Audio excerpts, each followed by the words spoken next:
ketemu lagi dengan saya Wulan. Ini lagi saya buat video karena lumayan bahas cukup panjang.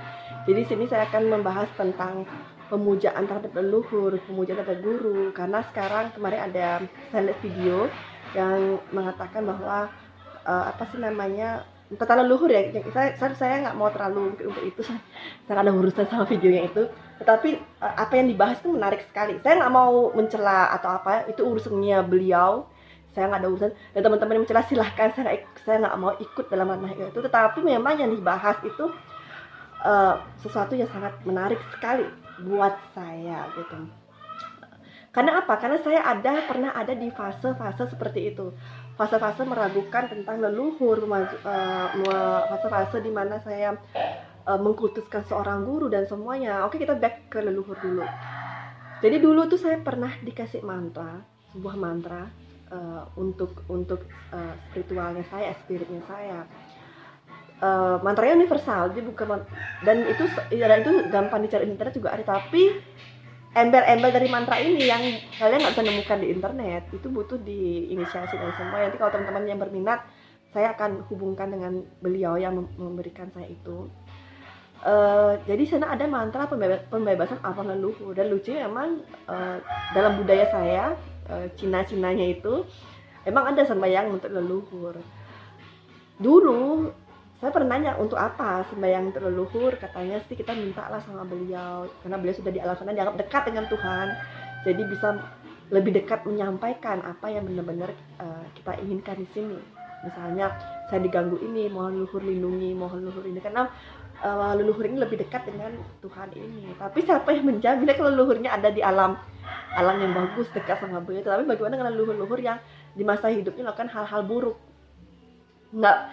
Bahkan mungkin dia lebih jauh di bawah dibanding, mungkin kita lebih dekat jaraknya dengan beliau dibanding yang ada di bawah itu, kan gitu. Leluhur-leluhur yang mungkin kena pastu dan semua karena melakukan tindakan-tindakan yang tidak bagus masa hidupnya gitu. Lama saya mencari, dan akhirnya saya menemukan. Dalam arti saya menemukan bukan dari seseorang, dan ini nggak ada di buku.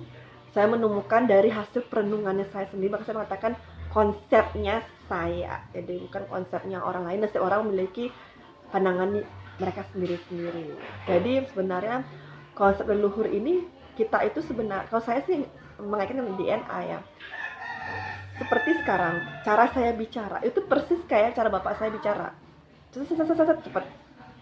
Tetapi secara emosi persis seperti ibu saya, meluap-luap secara emosi.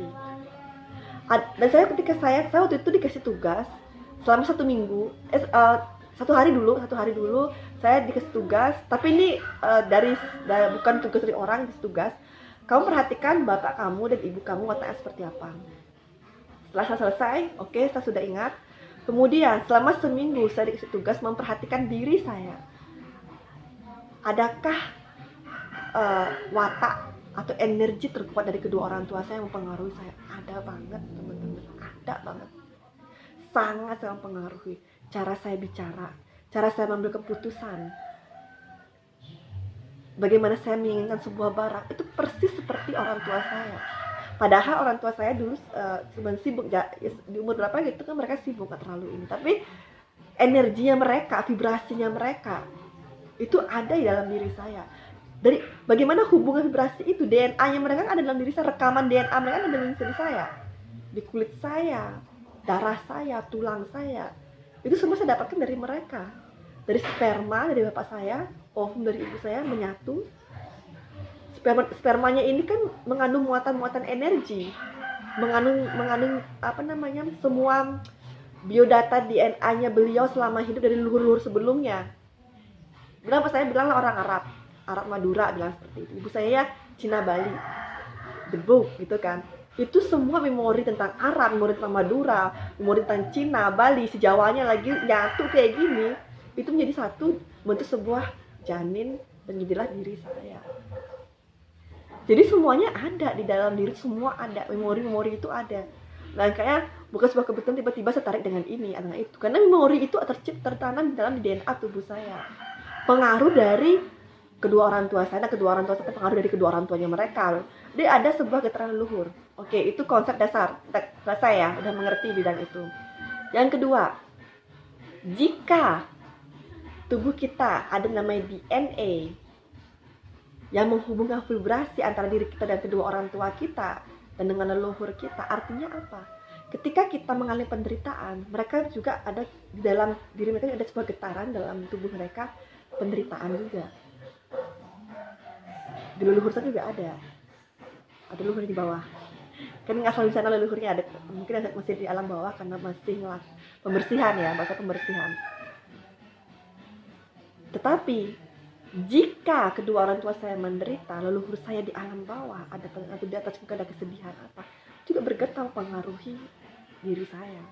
Getaran itu terasa. Begitu loh kalau dalam dunia spiritual modern versi syaman-syaman itu ada namanya flower of life. Bukan hanya hubungan kita dengan sama, tapi juga ada hubungan kita sangat luas dan itu ribet. Nggak usah dibahas di sini, rumit dibahas panjang. Itu udah konsep kedua, getaran vibrasi dengan DNA kita. Oke, cut. Udah ya. Sekarang next. Yang ketiga. Kalau saat ini ada hubungan kita dengan para leluhur dan semuanya itu, jika leluhur kita di alam mana, entah alam mana, menderita, dan energi terhubung dengan kita, di mana setiap kelakuan kita, getaran itu kan nyampe ke mereka, para leluhur ini. Kedua orang tua itu nyampe juga. Begitu juga mereka, ketika menderita, energi mereka nyampe ke kita. Itulah kenapa banyak yang namanya gangguan-gangguan leluhur. Dan ini sudah dibuktikan secara sains. Saya ikut spiritual research science apa gitu. Saya sempat dibahas. Lucu, di sana banyak orang kena penyakit aneh, dibawa ke dokter nggak sembuh, nggak sembuh. Akhirnya dikasih mantra, arwah berdoa untuk leluhur-leluhurnya biar supaya tenang, damai dalam sana. Itu entah kenapa penyakitnya sembuh. Gimana coba logikanya? Oke lah kita bilang hipnoterapi, alam sadar, mungkin ini lah.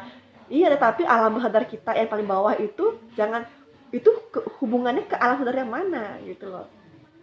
Atau juga fisik ini? Enggak, ada lagi yang lebih besar, lebih luas lagi terhubung.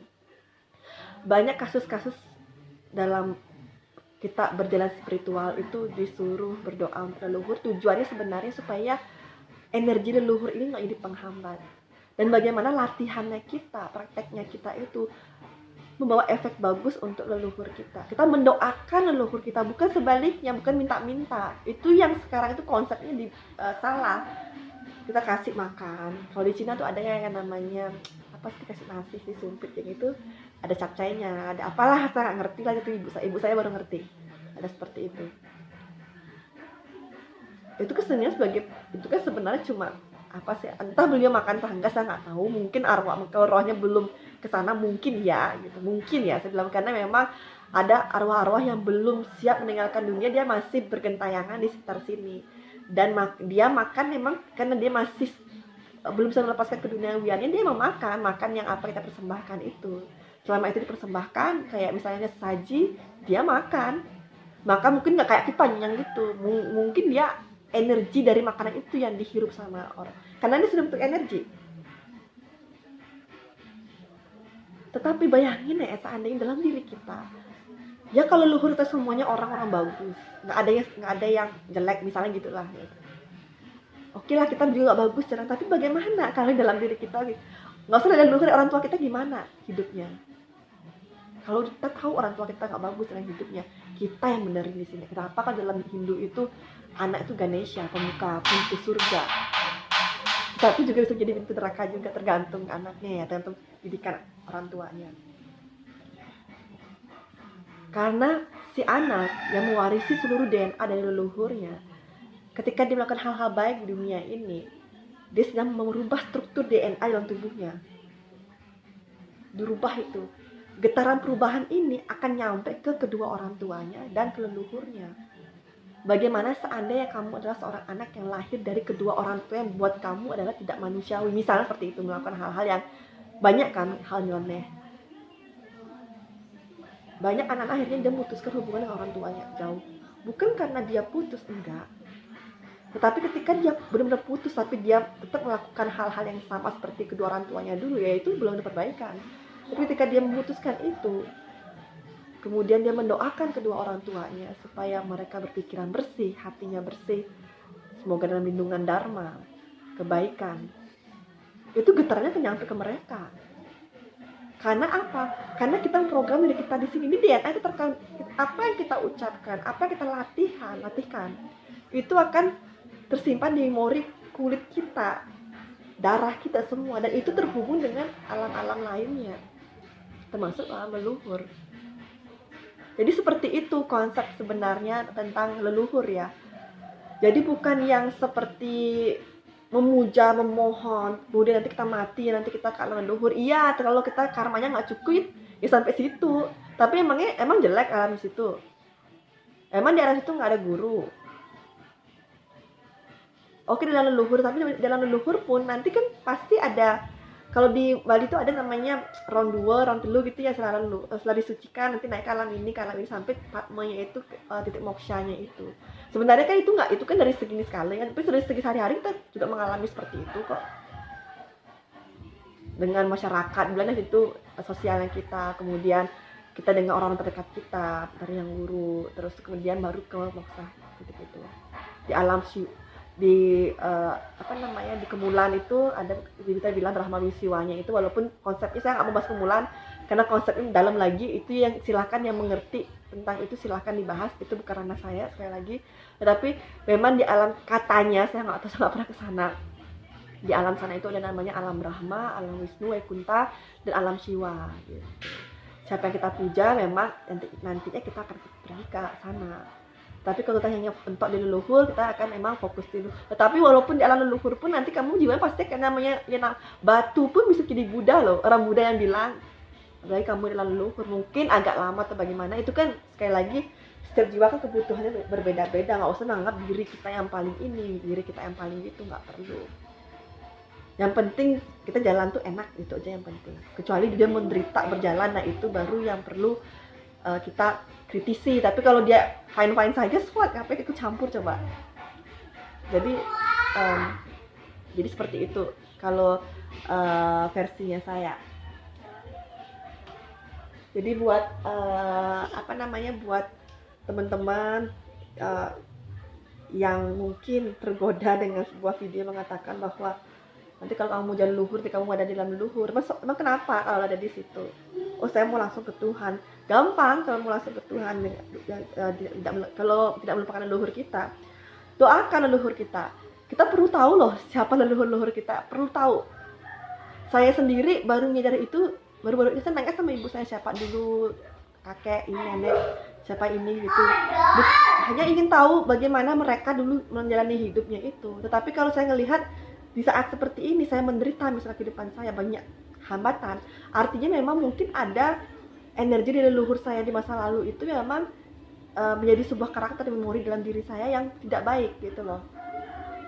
Jadi ketika saya jujur ya, saya dulu pernah dikasih mantra tapi saya nggak pernah bacakan, sebetulnya ini yang Tuhannya aja karena saya menganggap itu nggak penting.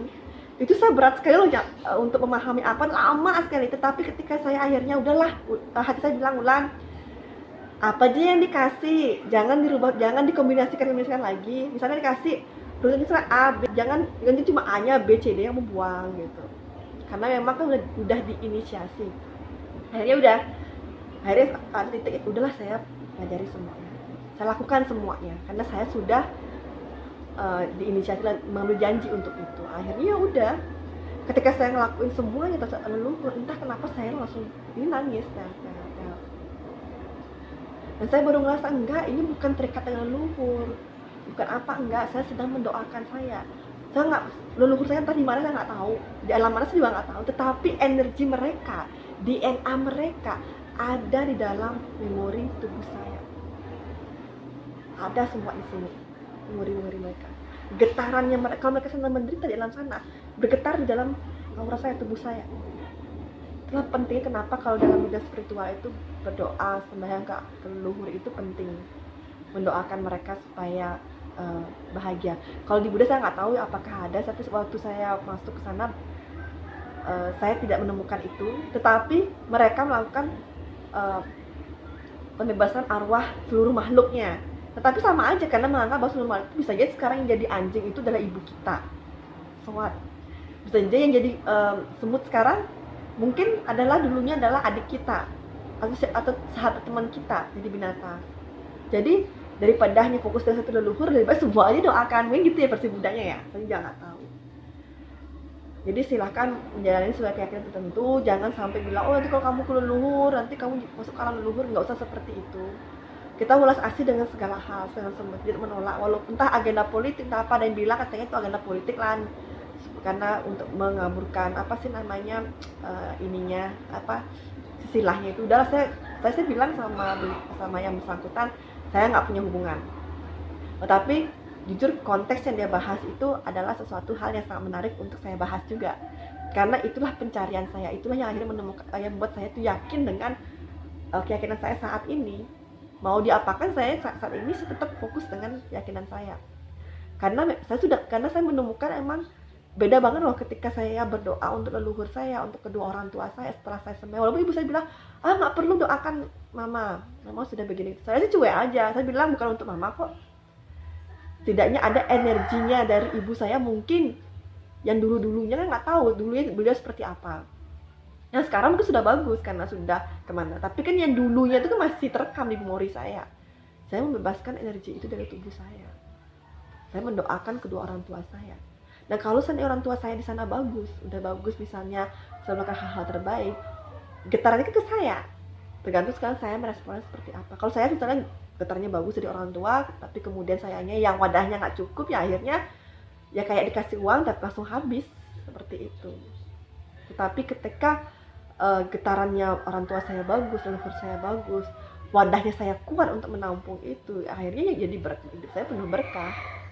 Tetapi jika getaran leluhur saya yang nggak bagus, kedua orang tua saya nggak bagus, mereka menderita di kehidupan, susah masalah hutang, susah masalah pasangan, susah masalah apa, banyak susahnya lah hidupnya, stres lah, itu juga ngaruh ke dalam diri saya. Atau mungkin mereka tertekan dengan keadaan lingkungan, itu juga ngaruh ke dalam diri saya, energinya ngaruh banget, rasa banget. Kalau peka kita bisa ngerasain, ya itu mempengaruhi jalan hidup kita nantinya.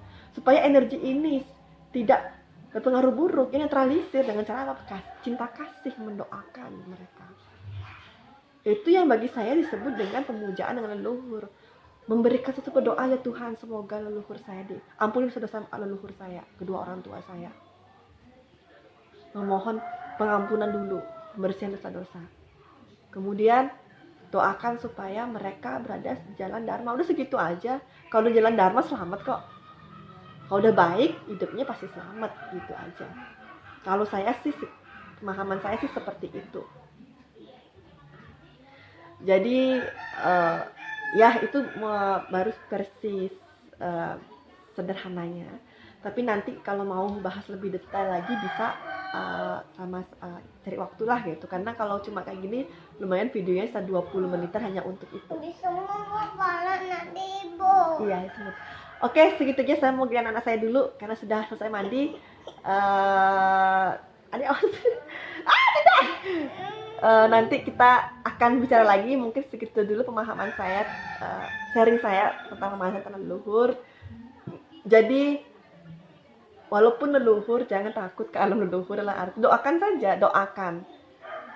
Pemahaman mungkin saya nggak tahu, semoga sih tidak mengarah ke kemulan ya, tapi kalau itu saya nggak mau bahas. Tapi kalau mau bahas pribadi kayak gini saya mau, tapi kalau publik saya nggak mau, karena sekali lagi yang berhak membahas itu adalah yang mengerti bidang itu, bukan dari pemahaman. Kalau sekarang ngomongin DNA, vibrasi, itu kan pemahaman saya dari hasil saya meditasi sembahyang. Sedangkan yang namanya kemulan itu kan sudah ada lontarnya, sudah ada ajarannya, itu bukan ranah saya. Dan semoga aja tidak ada orang yang sedang, ya intinya jangan mabuk spiritual lah. Kalau saya sih ngerasain, saya pernah mabuk spiritual, saya pernah mabuk spiritual namanya orang itu. Jadi mau diapa juga gitu, semua jelek, cuma dia yang baik. Tapi yang namanya sudah mabuk, mau dikasih spiritual dia bisa mabuk spiritual, mau dikasih mau dikasih, jangan sayang, mau dikasih minuman jadi mabuk minuman, kalau dikasih uang dia bisa mabuk uang. Intinya dia mabuk, itu aja.